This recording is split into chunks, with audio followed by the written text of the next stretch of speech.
तो उन्होंने जो क्वेश्चन पूछा वो है which one is correct sir, my keys have been lost या फिर my keys are lost. Sir इन दोनों में से सही कौन सा, और अगर दोनों सही है तो कैसे और क्यों और क्या डिफरेंस है इनके बीच में। देखो, my keys have been lost और माई कीज आर लॉस्ट दोनों सेंटेंसेस सही हैं आपके। आपको कॉन्सेप्ट को समझना जरूरी है, क्योंकि देखो काफी लोग मैंने देखा यूज कर लेते हैं बट उनको फिर भी डिफरेंस एग्जैक्टली पता नहीं होता। एक में क्या है वो हमारा हैव और दूसरे में क्या है आर, यानी कि आर कौन सी कैटेगरी है, इज एम आर, और हैव कौन सा है, हैज हैव, राइट। अब ये समझो पहले तो कि हैज हैव कहां पर आता है और इज एम आर कहां पर आता है। हम इज एम आर तब यूज करते हैं जब किसी चीज के बारे में बताते हैं कि वो ऐसी है, उसकी अवस्था, उसकी कंडीशन, उस चीज के बारे में बता रहे होते हैं, वहां पे हम लगाते हैं इज एम आर, राइट। दूसरे सेंटेंस में क्या लगा है, हैज हैव। अब जो हैव लगा है, हैव हम कब लगाते हैं पता है ना आपको, कितनी बार वीडियोस में बताया, तभी कहता हूं सीरीज को स्टार्टिंग से देखो ताकि बेसिक स्ट्रॉन्ग हो जाए, और जो भी मैं कोई अलग कॉन्सेप्ट कराऊं ना तो आपको अच्छे समझ में आए, राइट। देखो मैंने क्या बोला, हैव हमारा तब लगता है जब कोई काम फिनिश हो जाता है, किसी काम के कंप्लीट हो जाने को, खत्म होने को हम हैव कहते हैं, राइट। हैव के साथ कौन सी फॉर्म आती है, थर्ड फॉर्म। अब यहां पर अगर हम सेंटेंस को देखेंगे तो my keys have been lost. अब बीन और लॉस्ट में काफी लोग लॉस्ट को एक्शन समझ जाते हैं, अब लॉस्ट को एक्शन मत समझो, जो बीन आया है ना वो एक्शन है। जैसे हैव के साथ बाकी चीजों की थर्ड फॉर्म आती है, ऐसे ही बी की थर्ड फॉर्म आई है, दैट्स इट। जैसे मैंने कहा आई हैव कम, मैं आ गया हूं यानी काम हो गया है। मैंने लिख लिया है आई हैव रिटन, राइट की तरफ हम रिटन आ गई है। मैं खेल लिया हूं तो आई हैव प्लेड, मैंने आपके लिए वीडियो बना दी है तो काम हो गया है ना। आई हैव मेड, तो हैव आपको क्या समझ में आया, कब आता है कि जब कोई काम फिनिश होता है, खत्म होता है, तब हम हैज हैव यूज करते हैं। वो एक अलग टॉपिक है कि भाई हैज कहाँ आएगा, हैव कहाँ आएगा, वो डीप में सीखना चाहते हो तो आप सर्च करो present perfect tense by fluent institute, YouTube पर आपको वीडियोस मिल जाएंगी, राइट। तो अभी हम जो ये समझ रहे हैं कि my keys have been lost और माई कीज आर लॉस्ट, इन दोनों में क्या डिफरेंस है। जो ये इजएमआर के साथ बनाए या फिर हैजव के साथ बनाए तो काफी बार ही है ना सेम मीनिंग भी दे देता है, और काफी बार ये बिल्कुल डिफर करेगा। लेकिन कॉन्सेप्ट समझ जाओगे तो आप हर बार समझ पाओगे कि कहां पर हमें इसको हैजव लगाना है, कहां पे हमें इजएमआर लगाना है, और कहां पर दोनों सेम मीनिंग भी दे देंगे। इतना आपको समझ में आया कि हैव हम कब लगाते हैं, जब कोई काम फिनिश हो जाता है, राइट। अब पहला सेंटेंस आपने क्या बोला है, माई कीज हैव बीन, ये बीन क्यों आया है समझो, जिससे बाकी एक्शंस की थर्ड फॉर्म आ रही थी, जैसे कि we have come, we have written, they have talked, third form लग रही है ना काम होते ही। ऐसे ही बी का मतलब होता है होना, और कोई काम हो गया है, इसलिए यहां पर बी का जो बीन वाला रूप है वो आया, नहीं कि बी की थर्ड फॉर्म आई है बीन। तो मेरी कीज हो गई हैं लॉस्ट, आप ये कहना चाह रहे हो, माई कीज हैव बीन, समझे मेरी बात, मेरी चाबियां हो गई हैं लॉस्ट। अब ये लॉस्ट का मतलब क्या है, नॉन एक्शन का काम कर रहा है ये। एक साथ ना दो एक्शन नहीं आते, तो हमें ना किसी रूप में दोनों एक्शंस में से जो दूसरे वाला होता है उसको बदलना होता है। क्यों बदलना होता है, क्योंकि एक बार एक्शन आ गया तो एक बार वर्ब आ गया, एक बार काम हो गया, एक सेंटेंस में एक ही तो काम होगा ना। एक सेंटेंस में एक, जब हम कोई वाक्य बता रहे हैं तो उसमें एक ही काम हो रहा होता है ना। तो इसलिए जब मैंने बोला मेरी चाबियां खो गई हैं, तो इसमें सेंटेंस क्या है, मेरी चाबियां हो गई हैं गुम, आप ये कहना चाह रहे हो। तो ये गुम शब्द बनाने का काम कर रहा है लॉस्ट। तो अगर मैंने सेंटेंस ऐसे बोला मेरी चाबियां खो गई हैं, इसको अगर मैं ऐसे बोलूं मेरी चाबियां हो गई हैं गुम, तो हो गई हैं तो होना एक्शन है। तो माई कीज हैव बीन, यहां तक क्या मतलब हुआ, मेरी चाबियां हो गई हैं। क्या हो गई हैं वो हम बाद में देखेंगे। अब हमें चाहिए क्या हो गई हैं आपकी चाबियां, रिपेयर हो गई हैं, चमक गई, नई हो गई हैं, कुछ और हो गया है, बदली गई हैं, गुम हो गई हैं।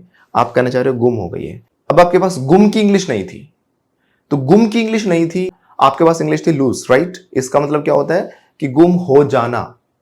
तो गुम हो जाना नहीं चाहिए हमें, हमें चाहिए सिर्फ गुम शब्द। तो इसलिए गुम हो जाना को हमें गुम कन्वर्ट करने के लिए लूज की थर्ड फॉर्म लगाते हैं, हम लॉस्ट हो जाती है फिर, यानी कि इसका मतलब हो गया गुम, समझे। तो हमेशा थर्ड फॉर्म और हमेशा आईएनजी कॉन्टिन्यूअस या फिर परफेक्ट नहीं होता। जब कोई पहले एक बार ऑलरेडी एक्शन आ गया है उसके बाद अगर कोई दूसरा फिर एक्शन आ रहा है तो वो समझ लो नॉन एक्शन का काम कर रहे हैं, वो बस एक नाम बन जाता है और कुछ नहीं। तो my keys have been, been action है इसमें, मेरी चाबियां हो गई हैं गुम, तो इंग्लिश क्या बनेगी, my keys have been lost, मेरी चाबियां हो गई हैं लॉस्ट। ये तो गया हैव से क्लियर हो रहा है कि कोई काम हो गया, जैसे कि मैं थक गया हूं, आई हैव गॉट टायर्ड। अब देखो टायर्ड भी एक एक्शन होता है, गेट भी एक्शन होता है, टायर्ड क्यों लगाया हमने बताओ, क्योंकि टायर्ड नॉन एक्शन का काम कर रहा है। इस टायर्ड का मतलब थकना नहीं है यहाँ पे, इसका मतलब थका हुआ। अगर इस टायर्ड का मतलब थकना होता तो सेंटेंस की हिंदी क्या बनती, देखो आई हैव गॉट टायर्ड, मैं हो गया हूं थकना, मैं थकना हो गया हूं। हिंदी में कोई अच्छा लग रहा है सेंटेंस, कभी बोलते हो वैसे मैं थकना हो गया हूं, भाई साहब आप थकने नहीं हुए हो, आप हो गए हो थके हुए, आप ये कहना चाह रहे हो। तो गेट भी होना होता है, लेकिन गेट हम मेनली तभी यूज़ करते हैं, वैसे तो गेट के बहुत सारे यूज़ होते हैं जब हम इमोशन बताते हैं अपने अपनी कंडीशन किस टाइप की, जैसे एक टेम्परेरी फेज जो कंडीशन बता रहे होते हैं उसके लिए हम गेट लगाते हैं। इसलिए खुश हो जाना, नाराज हो जाना, सबके लिए गेट लगता है, गेट हैप्पी, गेट टायर्ड, क्योंकि हम एक लिमिटेड टाइम के लिए वो चीज़ होते हैं, एक टेम्परेरी बदलाव आता है हमारे अंदर। अब मैं खुश हो गया, आई हैव गॉट हैप्पी, क्या सदा खुश रहूंगा? है, सदा तो खुश नहीं रहूंगा ना मैं। हाँ, दुआ आपको मैं यही दूंगा कि आप सदा खुश रहो। सदा तो खुश लेकिन रह नहीं पाते ना, लाइफ तो अप एंड डाउन होती रहती है। आज दुखी हैं, कल हंसेंगे फिर रोएंगे, है ना।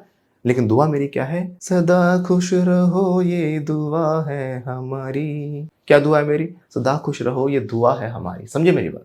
लेकिन हमेशा खुश रहना लाइफ का एक पार्ट नहीं है, टेम्परेरी फेज होता है, इसलिए हम लगाते हैं इसमें गेट। तो वो हो गया खुश, ही हैज गॉट हैप्पी। मैं खुश हो गया, I have, third form got, happy. जैसे कि मैंने बोला आई हैव गोट, मैं हो गया हूं, तो गेट एक्शन है, थर्ड फॉर्म लगी गोट।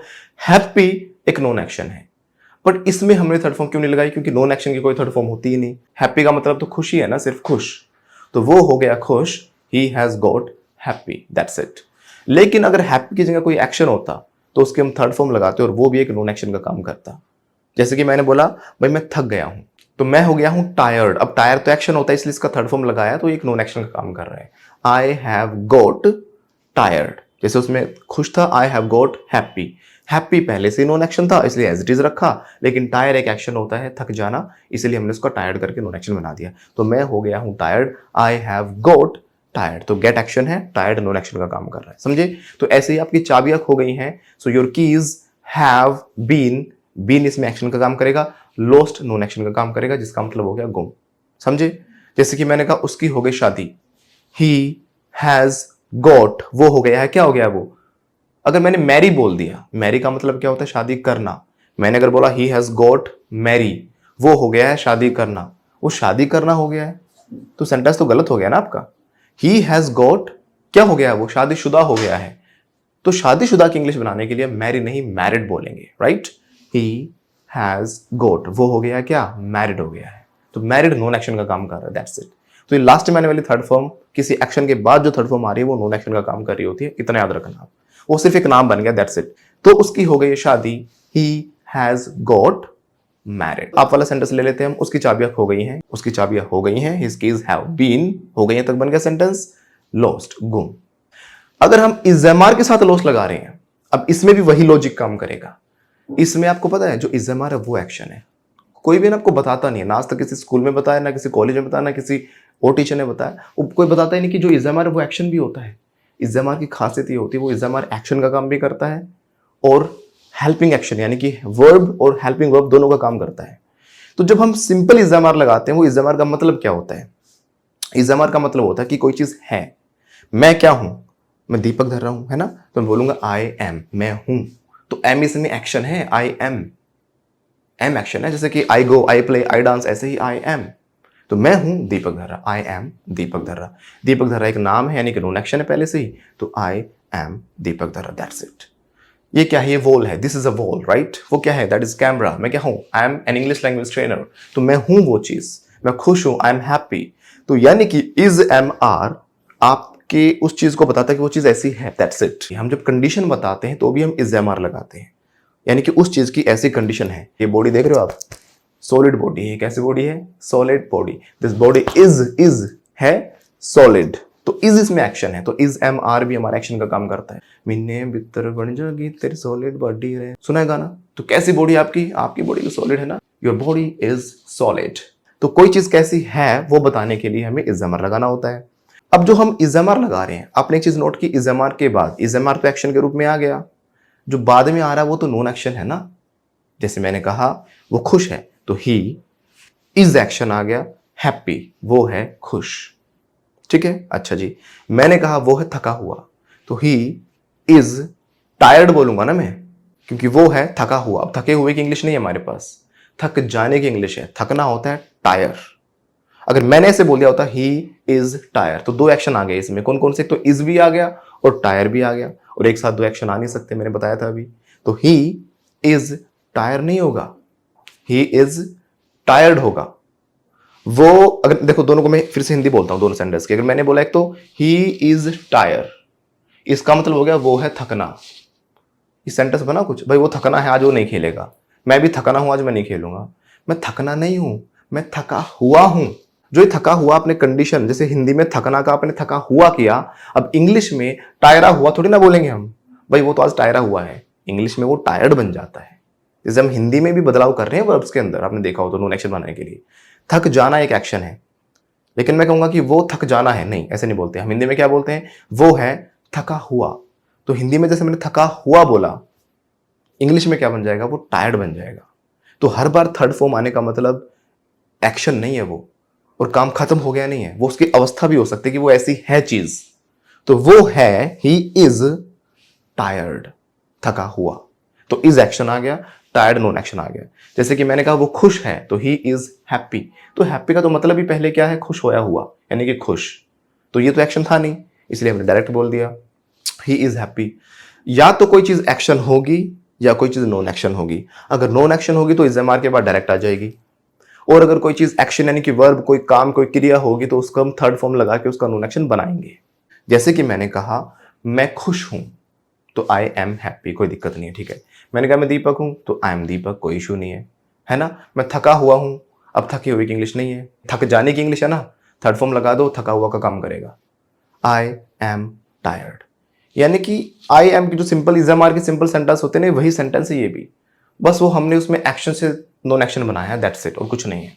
अब आपके सेंटेंस को मैं डीप में थोड़ा अच्छे से एक्सप्लेन करूंगा, पहले दो चार एग्जांपल देखो, फिर आपको क्लियर हो जाएगा सब कुछ, कोई डाउट नहीं रहेगा, राइट। मैंने क्या बोला कि कोई चीज कैसी है तो हम बताते हैं इज एम आर के साथ, और हैज अब लग जाता है तो फिर वो मतलब है काम हो गया। मैं दो सेंटेंस बोल रहा हूं, एक तो मैंने कहा आई एम टायर्ड, ठीक है, मैं हूं टायर्ड। दूसरा है आई हैव के साथ लगा रहा हूं गोट टायर्ड। गेट लगाना पड़ेगा मुझे, क्योंकि मैंने कहा ना टेम्परेरी चेंज के लिए गेट लगाते हैं, रूल है। तो आई हैव गोट, मैं हो गया हूं टायर्ड। तो आई एम टायर्ड और आई हैव गोट टायर्ड में क्या डिफरेंस है। एक कंडीशन देता हूं, मान लो हम रेस कर रहे हैं, आप और मैं रेस करने जा रहे हैं, ठीक है। मैंने कहा चलो दौड़ते हैं आज। आपने बोला सर मैं नहीं दौड़ूंगा, मैं तो पहले ही थका हूं यार, आज बहुत थकावट सी हो रखी है, पता नहीं क्यों। अब आप अपनी मुझे कंडीशन बताते हो, आप अभी कैसे हो, अभी आप मुझे अपनी कंडीशन बता रहे हो, सर मैं हूं थका हुआ, यानी अभी आप थक गए। आप ये नहीं कहना चाह रहे आपने कोई काम नहीं किया कि जिससे थक गया, आप पहले से थके थकाए हो। आप अपनी अवस्था बता रहे हो कि अभी मैं हूं थका हुआ, सर मैं दौड़ नहीं सकता, मैं काम नहीं कर सकता, आई एम टायर्ड। हो सकता है घर में शादी वादी थी तो एक हफ्ता पहले, उसकी थकावट अभी भी है, कहीं लंबा सफर करके आए उसकी थकावट अभी भी है। आप ये नहीं कह रहे कि मैं तो थक गया, कोई काम हो गया नहीं कह रहे आप, और हो गया नहीं कह रहे तो हैज़ अप तो नहीं आएगा। आप कह रहे हो मैं हूं थका हुआ, जैसे कि मैं हूं दीपक, मैं दीपक हो गया नहीं कह रहा, मैं समझे, मैं दीपक हूं, बस मैं बता रहा हूं मैं दीपक हूं। मैं टीचर हूं तो I am a teacher, right. मैं ये नहीं कह रहा कि मैं टीचर हो गया, साला मैं तो साहब बन गया, मैं बन गया नहीं, मैं तो हूं ही साहब भाई साहब, समझे। तो जब मैं कह रहा हूं मैं हूं साहब तो आई एम साहब, और मैं बन गया हूं तो हैव लगाऊंगा ना, कि मैं गया, मैंने एग्जाम दिया, मैंने पास किया, मेरी नौकरी लगी, ये भाई साहब मैं साहब बन गया। अब मैं हैव लगाऊंगा, I have become an officer, समझे मेरी बात। तो मैं हूं ऑफिसर तो आई एम, आप हो तो यू आर, वो है तो ही इज। लेकिन मैं जैसे कहूंगा हो गया, मैं तो बन गया, तो हैज ऑफ तब आता है काम के फिनिश होने को शो करता है। ऐसे ही मैंने कहा भाई मैं नहीं दौड़ूंगा आज, क्यों, क्योंकि मैं तो यार थका हुआ हूं, आई एम टायर्ड। लेकिन मैं दौड़ा और मेरे साथ एक दोस्त और दौड़ा, ठीक है, हम दोनों दौड़ते, चलिए थका हुआ इसको रहने दो। हम दोनों दौड़े, दौड़ते दौड़ते वो भी बोला सर अब मैं और नहीं दौड़ पाऊंगा क्योंकि मैं अब थक गया। इस वाले सेंटेंस में काम फिनिश हुआ है। ये वाला लड़का पहले से थका हुआ नहीं था, क्योंकि ये तो मेरे साथ दौड़ा ना, ये वाला लड़का दौड़ा मेरे साथ 1-2 किलोमीटर, फिर बोला सर अब मैं थक गया। इसमें पता चल रहा कि काम हो गया, सर मैं थक गया अब और नहीं दौड़ पाऊंगा, आई हैव गॉट टायर्ड। और वो क्या कह रहा था, मैं तो दौड़ूंगा ही नहीं भाई साहब, मैं हूं थका हुआ, आई एम टायर्ड। ये इतना ही आसान है, जैसे मैंने अभी बोला वो तो है officer, he is an officer. और ये लड़का देखो इधर जो खड़ा, ये बन गया ऑफिसर, अभी बना है, एग्जाम दे के आया, पास हुआ है, नौकरी पे चढ़ने वाला है बस, राइट। तो he has become an officer, has a काम हो गया, इज एम आर वो ऐसा है, दैट्स इट। मैं खुश हूं आज, खुश हूं, हमेशा खुश हूं, आई एम हैप्पी, है ना, खुश होना दिख रहा हूँ, आप भी खुश हो ना। आपके लिए इतनी अच्छी प्यारी वीडियो बनाई है फिर भी आप नहीं कह रहे खुश हो, लिखो ना, फिर मुझे बताओ ना सर खुश हैं हम। अगर आप खुश होगे तभी तो और वीडियोस बनाऊंगा ना मैं, because your success is our success. अगर आप खुश होगे तो ही मैं खुश होऊंगा। मैं खुश हूं तो आप बोलोगे सर आई एम हैप्पी, और इस वीडियो को देखने के बाद खुश हुए हो तो हैव लगाओगे, sir I have got happy. समझे मेरी बात। जैसे कि मैंने कहा मैं खुश हूं तो आई एम हैप्पी, नहीं भाई साहब मैं खुश नहीं हूं, बट जब मैं आपसे मिला ना उसके बाद खुश हुआ हूं, सर आपसे मिलने के बाद मैं खुश हो गया, आई हैव गोट हैप्पी। अब आपके सेंटेंस में क्या था, my keys have been lost. Have के साथ बीन आया, यानी कि हैव के साथ थर्ड फॉर्म आई है बी की। मेरी चाबियां हो गई हैं गुम, ये बता रहा है एक एक्शन के खत्म होने को, ऐसा काम हो गया है। आप मुझसे चाबी मांग रहे हैं, सर अपनी चाबी दिखाना। भाई चाबी तो माई कीज आर लॉस्ट, खोई हुई है मेरी चाबियां, तो वैसी हैं। मेरी चाबियां खोई हुई हैं, अभी नहीं खोई, खो चुकी है नहीं कह रहा मैं, खो गई है नहीं कह रहा, वो तो खोई हुई है, खो रखी हैं। माई कीज आर, मेरी चाबियां हैं लॉस्ट, लॉस्ट है मेरी चाबियां। एक लास्ट एग्जांपल देता हूं, फिर आई थिंक आपको क्लियर हो जाएगा। जैसे कि आप मेरी गाड़ी मांगने आए, सर अपनी कार दिखा दो, जाना मुझे कहीं। भाई मेरी गाड़ी तो खराब है, माई car is out of order. खराब को बोलते हैं आउट ऑफ ऑर्डर कह सकते हैं, आउट ऑफ एक्शन कह सकते हैं, right. My car is out of action या फिर माई car is out of order. देखो आउट ऑफ ऑर्डर अपने आप में एक नॉन एक्शन था, एज इट इज लगा दिया, लेकिन एक दूसरा वर्ड भी होता है हमारे पास, ब्रेक डाउन, जिसका मतलब होता है खराब हो जाना। तो मैं इस जमार के साथ इसको भी लगा सकता हूँ, वो भी नॉन एक्शन का ही काम करेगा, बट थर्ड फॉर्म के रूप में लगाएंगे हम। माई कार इज, मेरी कार है, क्या है, खराब। लेकिन हमारे पास वर्ड क्या है, खराब हो जाना। ब्रेक डाउन का मतलब क्या होता है, खराब हो जाना। अगर मैंने एज इट इज लिख दिया, my car is break down, मेरी कार है खराब हो जाना, गलत हो गया? नहीं, मुझे चाहिए खराब हुई हुई, यानी कि खराब। माई कार इज ब्रोकन डाउन बोलूंगा मैं, मेरी कार है ब्रोकन डाउन। तो यानी कि मेरी कार पहले से खराब है ना, हो सकता है 1 महीने से, 2 महीने से, 3 महीने से, 1 साल से, 10 साल से, कब से खराब पड़ी है, खराब है, बस उसकी अवस्था बता रहा हूँ, उसकी कंडीशन बता रहा हूँ वो कैसी है। लेकिन हम गाड़ी में जा रहे थे, जाते जाते जाते एकदम झुंक, अरे क्या हो गया, कार हो गई खराब। अब मैं ये नहीं कहना चाह रहा कि मेरी कार खराब है, मैं कह रहा हूं कि मेरी कार हो गई खराब। अब पता चल रहा है एक काम हो गया। अब मैं हैज अब के साथ एडवर्ब लगा दूंगा, my car has broken down. अब समझे? आई होप मैं अच्छे से क्लियर कर पाया हूं, मैंने पूरी कोशिश की है। कोशिश मेरी रहती है कि मैं कोई बोर्ड वोर्ड कुछ यूज ना करूं, डायरेक्ट आपको ब्रेन में सेंटेंस बनाने सिखाऊं, और यही हमारी खासियत है। इसलिए हम अपने कोर्स में भी स्टार्टिंग से फर्स्ट डे से लगते हैं, एक एक सेंटेंस को मुंह से बुलवाना शुरू करते हैं, धीरे धीरे छोटे छोटे सेंटेंस को हम बड़े नेक्स्ट लेवल पे ले जाते हैं, और बच्चे बिना किसी बोर्ड, बिना किसी बुक, बिना किसी चीज के डायरेक्ट सीधा ब्रेन में बना बना के बोलना शुरू कर देते हैं। और इतनी प्रैक्टिस कराते हैं, इतनी प्रैक्टिस कराते हैं कि इंग्लिश आपके डीएनए में चली जाती है। अगर आप भी चाहते हो मेरे साथ लाइव क्लासेस लेना, तो ऊपर दिए गए नंबरों पे कॉल करके कोर्सेज के बारे में अभी पता करें। हमारे नंबर है 8744819487। तो कई लोगों को डाउट होता है कि हो सकता है सर के नाम पे कोई और बैठा हो, तो आप चिंता मत करो, ये वाले नंबर है, इन पे कॉल करो। दूसरा, बहुत सारे तरीके हैं जो मैं स्टाफ मेंबर्स हूँ, आपको लाइव लोकेशन दिखा देंगे, गूगल मैप सेंड कर देंगे, मेरे ऑफिस का फोटो भेज देंगे, जिससे आपको क्लियर हो जाएगा कि सही लोग ही बैठे हैं सामने। और अगर आप चाहते हो कि बेसिक लेवल से एक एक डाउट आपका सोल्व कर दिया जाए और मेरे साथ लाइव क्लासेस ज्वाइन करना चाहते हैं, तो अभी हमारे एक रात को 8 बजे का बैच स्टार्ट हो रहा है लाइव। अभी 4-5 दिन के बाद है, अभी ऑफर्स भी रन कर रखे हैं हमने, तो आप चाहो तो ज्वाइन कर सकते हो, और आपको बिल्कुल हैंड होल्डिंग सपोर्ट के साथ प्रैक्टिस कराएंगे। और कोई डाउट रह गया इसमें या कोई और आपकी प्रॉब्लम है, मुझे बताते चलिए। आपके जितने भी कमेंट्स हैं मैं उठाता चलूंगा, मुझे जब भी थोड़ा सा भी टाइम मिलता है मैं उस वीडियो को शूट करता हूं आपके लिए, राइट। तो मुझे बताइए किस किस चीज में डाउट है, कहाँ का प्रॉब्लम है। बाकी कोई डाउट है तो मुझे बताइए, और वीडियो कैसी लगी प्लीज बताएं। और आपका परम कर्तव्य पता क्या है? आपका परम कर्तव्य है गुरु को गुरु दक्षिणा देना। और वो कैसे दोगे? लाइक, शेयर, कमेंट, अपना प्यार दिखाते रहिए, वीडियो को एंड तक देखें, जितना शेयर हो सकता है करें।